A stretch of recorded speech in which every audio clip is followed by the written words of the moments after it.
ऐसी क्या human psychology है रिलेशन को लेकर कि लोगों को इतने बड़े बड़े डिसीजन लेने पड़ रहे हैं। मतलब वो एक रिश्ते से निकल भी सकते हैं, इतना निकलना मुश्किल तो है भी नहीं। आखिर रिश्ते से निकलने के बजाय वो लोगों को मारने के बारे में सोच रहे हैं। एक ही दिन में सिया और चेतन मिले, उनकी सुबह मुलाकात हुई और शाम में एंगेजमेंट हो गई है। चट मंगनी पटव्या। हाँ, तो उसके अंदर कितना ऐसा चांसेस हैं कि दोनों ने एक दूसरे को समझा होगा। तो हर स्टोरी का अपना अपना है कि क्या रीजन था, लेकिन मारना तो ऑब्वियसली कोई सोल्यूशन नहीं है, आप छोड़ दो। अब तो एक समाज ने भी मान लिया है कि हाँ, जब आपकी आपस में नहीं बन रही है तो आप लोग एक दूसरे का साथ छोड़ दे, अलग अलग लाइफ जी। भाई इतना आप प्रेशर मत दो बच्चों को, थोड़ा सा उनकी भी चीजें सुनो। एंड बच्चों को भी समझना चाहिए कि यार पेरेंट्स क्या कह रहे हैं, पेरेंट्स के पीछे का मना करने की जो वजह है वो क्या है। पेरेंट्स को भी अब थोड़ा समझना चाहिए कि जबरदस्ती से अब कोई भी बच्चे नहीं चल पाएंगे। घर वालों के साथ फ्रेंडशिप रिलेशनशिप आप ज्यादा बनाएं, उनको सारी चीजें बताएं, अपनी चीजें बताएं, जो भी चीजें आप में डेली में हो रही है उनको आज के एटमॉस्फेयर, आज के जनरेशन में क्या चल रहा है उन चीजों से अपडेट करवाओगे ना, तो पेरेंट्स उतना ही आपको समझेंगे एंड आप पेरेंट्स को समझ पाओगे। आखिर यार फैमिली पहले से ये सब चीजें क्यों नहीं? पहले तो अब लोगों को मान लेना चाहिए कि जो एक मैरिज है वो अब एक समझौता ही, ठीक है। अब कोई करना भी नहीं चाहता, कर रहा है तो बहुत उसमें मतलब अच्छी नहीं बन रही है। तो शादी अब चॉइस पे, पहले कंपलसरी था, बट आई थिंक कि अब चॉइस पे अगर करना है तो करिए।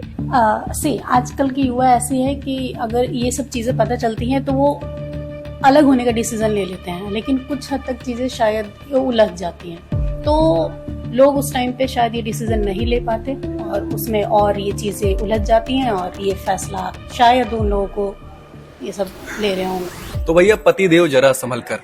क्यों मैं ऐसी बात क्यों कह रहा हूँ? क्योंकि आजकल कई केस ऐसे सामने आ रहे हैं जहां पर सुनने में आ रहा है कि भाई जो महिलाएं हैं ना वो पतियों को मर्डर कर रही हैं। वही बात मैं नहीं बोल रहा हूँ, ये न्यूज चल रही है कि कई सारी महिलाएं हैं जो अलग अलग तरीके से और अलग अलग वजहों से अपने पतियों को मार रही हैं। ये बात मैं भी नहीं कह रहा हूँ भाई, ये सब हर गली में बातचीत चल रही है। लेकिन अब सबसे बड़ी बात ये आती है कि भाई आखिरकार रिलेशन जो होते हैं, रिश्ते होते हैं, आखिर ऐसे किस मोड़ पर चले गए हैं, इतने खतरनाक मोड़ पर जा चुके हैं। ऐसी क्या ह्यूमन साइकोलॉजी है रिलेशन को लेकर कि लोगों को इतने बड़े बड़े डिसीजन लेने पड़ रहे हैं। मतलब वो एक रिश्ते से निकल भी सकते हैं, इतना निकलना मुश्किल तो है भी नहीं। आखिर रिश्ते से निकलने के बजाय वो लोगों को मारने के बारे में सोच रहे हैं। तो इस पर हम कुछ महिलाओं से बात करेंगे, इंटेलेक्चुअल महिलाएं हैं, गार्गी अपाला हैं सारी की सारी, इनसे बातचीत करते हैं। तो साक्षी मैम, आजकल कई सारे केस सामने आ रहे हैं। हाल ही में आपने सिया का केस सुना, केतन चेतन वाला। अभी अभी आगरा से केस आपने देखा कि भाई एक महिला ने अपने पति को मारा और गड्ढा खोदा बाथरूम में और उसको दफना दिया। 45 दिन के बाद पता चलता है कि भाई उसने अपने पति को दफनाया है। तो आखिर ये रिश्ते कैसे होते जा रहे हैं? आपका क्या सोचना है आज के जमाने में? एक तो लोगों को गुस्सा बहुत आने लगा है, लोग माफ करना भूल गए हैं। लेकिन उसका रीजन ये था, मैंने स्टोरी पूरा देखा, उसमें रीजन ये था कि उसका हस्बैंड जो था वो बहुत अल्कोहलिक था, ठीक है, और मारपीट का भी मामला था। तो हो सकता है कि गुस्से में हाथापाई हुई हो, कुछ हुआ हो और डर के मारे उसने दफन कर दिया हो। ये भी स्टोरी मतलब पता चला है। तो हर स्टोरी का अपना अपना है कि क्या रीजन था, लेकिन मारना तो ऑब्वियसली कोई सोल्यूशन नहीं है, आप छोड़ दो। अब तो एक समाज ने भी मान लिया है कि हाँ, जब आपकी आपस में नहीं बन रही है तो आप लोग एक दूसरे का साथ छोड़ दे, अलग अलग लाइफ जिए। या लड़के अगर लड़कियां अपनी फीमेल पार्टनर का मर्डर कर रहे हैं तो भी गलत है, और फीमेल कर रही है तो भी गलत है। अब लोगों ने मान लिया है कि अलग हो जाना भी अब एक्सेप्ट है। पहले एक्सेप्ट नहीं था सोसाइटी में, बट अब एक्सेप्ट कर लेते लोग, तो छोड़ देना चाहिए, मारना तो नहीं चाहिए।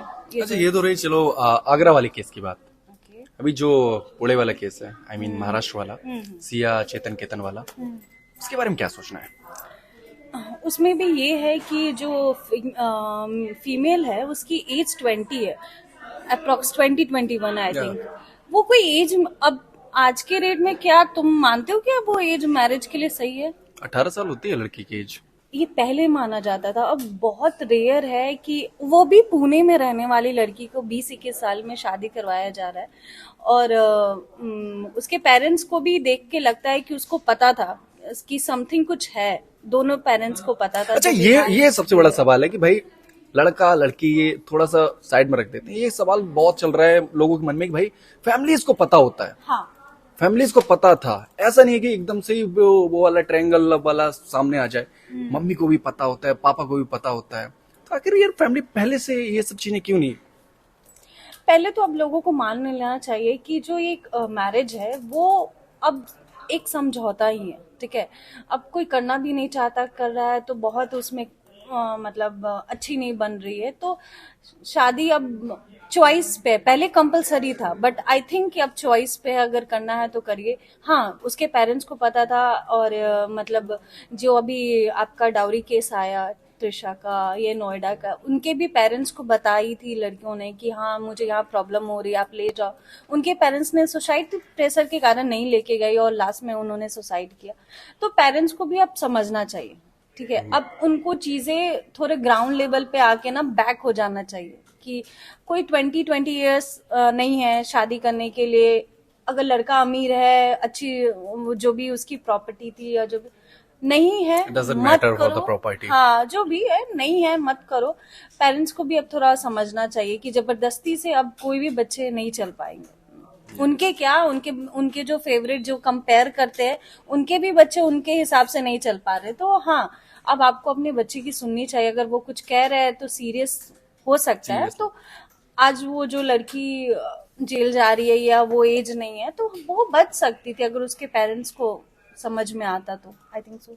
मॉडर्न रिलेशनशिप, कोई किसी को मार रहा है, कोई कुछ कर रहा है, एक दूसरे को बताया नहीं जा रहा है। लोग अब एक दूसरे के पास्ट एक्सेप्ट नहीं कर पा रहे हैं, रिलेशनशिप चल रहे हैं, सही उम्र में शादियां नहीं हो रही हैं। कई सारी चीजें हैं, कई सारे फैक्ट हैं जिन पर लोग बातचीत करते हैं। अगर मॉडर्न रिलेशन जा कहाँ रहे हैं, आस्था से बात करते हैं। आस्था, कई सारे केसेस सामने आ रहे हैं, आपने सुना होगा। आज भी आगरा वाला केस सामने आया है। हाँ। वो इतना मॉडर्न नहीं है जितना सिया और चेतन केतन का है, बट फिर भी दफना दिया है। तो ये मर्डर का जो जड़ है, मुझे ये लगता है कि लोग अपनी फैमिली की रेपुटेशन, उनकी इज्जत को ज्यादा मायने देते हैं कि भाई कहीं मैं ऐसे कर लूं, कहीं अपने पसंद से शादी कर लूं तो मेरी फैमिली की रेपुटेशन न चली जाए। तो आप ये सोचिए, इतना प्रेशर बनाया जा रहा है यूथ के ऊपर कि भाई तुम अगर कुछ गलत कर लोगी तो तुम्हारी रेपुटेशन तुम्हारी फैमिली की चली जाएगी। तो लोग मर्डर को ज्यादा वो इजी समझ रहे हैं इन चीजों के लिए कि भाई मैं मर्डर कर दूंगी और मैं फंसूंगी भी नहीं, मेरी फैमिली की इज्जत भी बची रहेगी। तो ये चीज है कि इस तरीके के जो प्रेशर बनाए जाते हैं माँ बाप की तरफ से भी ना, तो हमें ये भी देखना चाहिए कि भाई इतना आप प्रेशर मत दो बच्चों को, थोड़ा सा उनकी भी चीजें सुनो। एंड बच्चों को भी समझना चाहिए कि यार पेरेंट्स क्या कह रहे हैं, पेरेंट्स के पीछे का मना करने की जो वजह है वो क्या है। तो ये चीजें देखनी चाहिए मुझे। कहीं आप पर प्रेशर तो नहीं बना रहे हैं पेरेंट्स? नहीं, मेरे पेरेंट्स तो काफी कूल हैं, क्योंकि मुझे लगता है इस केसेस से काफी पेरेंट्स को अब सीख मिल भी रही है कि आगे ऐसी चीजें ना करें। तो यही है कि प्रेशर बनाना कम करो यार। घर वालों को बताती तो नहीं होगी कि भाई ऐसा ऐसा हो गया है? घर वालों के साथ फ्रेंडशिप रिलेशनशिप आप ज्यादा बनाएं, उनको सारी चीजें बताएं, अपनी चीजें बताएं, जो भी चीजें आप में डेली में हो रही है उनको आज के एटमॉस्फेयर, आज के जनरेशन में क्या चल रहा है उन चीजों से अपडेट करवाओगे ना, तो पेरेंट्स उतना ही आपको समझेंगे एंड आप पेरेंट्स को समझ पाओगे। चलिए हेमा से बात करते हैं। हेमा, आपके क्या सोच रहे हैं इस बारे में? आखिर रिलेशन जा कहाँ रहे हैं भाई? इतने खतरनाक मोड पर क्यों पहुंच रहे हैं? मुझे ऐसा लग रहा है कि आजकल रिलेशनशिप्स में जो कमिटमेंट है वो मिसिंग है कहीं ना कहीं। और अगर पेरेंट्स को कन्विंस करने की भी बच्चे कोशिश कर रहे हैं तो सोसाइटी के एक प्रेशर की वजह से पेरेंट्स अपने बच्चों को नहीं समझ पा रहे हैं। जो जनरेशन गैप चल रहा है बच्चों के बीच, बच्चों के और पेरेंट्स के बीच में, तो उसकी वजह से वो एक फैक्टर है कि ये सब चीज़ें इतना बढ़ रही हैं कि मर्डर करना लोगों को आसान लग रहा है rather than किसी को वो करने के, मना करने के। अच्छा, लेकिन हमने देखा कि आजकल की इस जनरेशन में तो देखा है कि वो पेरेंट्स के काफी करीब होते हैं। एज ए फादर हो या मदर हो, उनको अपना फ्रेंड्स मानते हैं, सारी बातें शेयर करते हैं। ऐसी नहीं है कि सारी बातें शेयर करता हूँ, बट फिर भी एक फ्रेंड्स मानते हैं, ऐसे तरीके से चलते हैं। बट बाकी सारी चीजें क्यों नहीं बता पा रहे हैं? आगे कहाँ गैप हो रही हैं चीजें? गैप वही है, सोसाइटी का ही गैप है। इसके अंदर भी जो चेतन चौधरी है और सिया गोयल है, तो क्लियरली वहाँ पे जो डिफरेंस सोसाइटी देखेगी वो यही देखेगी कि सरनेम क्या है। उन्होंने केतन अग्रवाल की फैमिली को पता था कि सिया गोयल 12th फेल है, उसकी एजुकेशन कंप्लीट नहीं हुई है, फिर भी उनको ये था कि हमें घरेलू लड़की चाहिए अपने लड़के के लिए। हमें कोई मैटर नहीं करता कि वो एजुकेटेड है कि नहीं है। उनका बेटा बाहर से पढ़ के आया था, फिर भी उनकी प्रेफरेंस ये थी कि उन्हें ऐसी लड़की चाहिए जो पढ़ी लिखी ना हो, घरेलू हो। उन्होंने कोई बैकग्राउंड चेक नहीं किया। आजकल अगर आप किसी से अपने बच्चे की शादी करवा रहे हैं तो आप थोड़ा इन्वेस्टिगेशन करते हैं कि बैकग्राउंड कैसा है, फैमिली। हालांकि उनकी 35 साल की जान पहचान थी उनकी फैमिलीज के बीच में, लेकिन जो मैंने अभी उनके पेरेंट्स का, सिया के पेरेंट्स का जो इंटरव्यू सुना, तो उसके अंदर वो कह रहे हैं कि एक ही दिन में सिया और चेतन मिले, उनकी सुबह मुलाकात हुई और शाम में एंगेजमेंट हो गई है। चट मंगनी पट गया। हाँ, तो उसके अंदर कितना ऐसा चांसेस हैं कि दोनों ने एक दूसरे को समझा होगा, या फैमिलीज ने अपने बच्चों का ये देखा होगा कि वो कंफर्टेबल हैं कि नहीं है। सिया को कितना चांस मिला होगा कि अपने आप को एक्सप्रेस करे वो।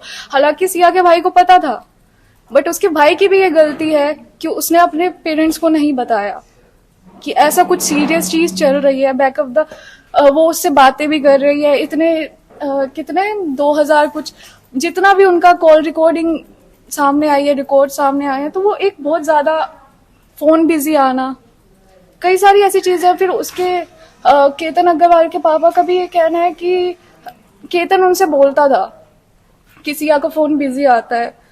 तो ये भी एक अलार्मिंग चीज थी कि ये चीज अगर उस टाइम इस पे एक्शन ले लेते, उसके पेरेंट्स को बता देते सिया के कि चेतन को ऐसा लग रहा है कि उसका फोन कहीं, केतन को ऐसा लग रहा है कि उसका फोन कहीं बिजी आ रहा है। और कई रिपोर्ट्स में तो ये भी आ रहा है कि सिया ने खुद केतन को चेतन के बारे में बताया था, बट वो बोल रहा था कि हमें आगे बढ़ चुके हैं, पीछे आना काफी मुश्किल है। तो कई सारी चीजें हैं। अब अच्छा, हाँ, इससे एक सवाल आया, जैसे कि केतन की हमें आगे बढ़ना चाहिए। जैसे कि आजकल सोशल मीडिया पर काफी बातें चलती हैं कि लोग रिलेशन में होते हैं, फिर कहते हैं कि हमें ना पास्ट जो होता है वो एक्सेप्ट कर लेना चाहिए। तो पास्ट के बारे में क्या है कि लोग पास्ट एक्सेप्ट कर पाते हैं? पास्ट एक्सेप्ट कर पाते हैं। अब इसके ये तो इंडिविजुअल एक पर्सनैलिटी होती है इंसान की कि मैं कैसा, अगर मैं जैसी हूँ, मैं सामने वाले को वैसे ही एक्सपेक्ट करूंगी कि मेरा सामने वाला इंसान भी वैसा। अच्छा, one and last question past के बारे में पूछूंगा। आपको क्या लगता है, मतलब एक मेल फीमेल पास्ट कौन एक्सेप्ट अच्छे से कर सकता है? पास्ट देखो, इसमें मेरे को नहीं लगता जेंडर का कुछ इशू है। ठीक है, क्लियरली इसमें कोई जेंडर का इशू नहीं है।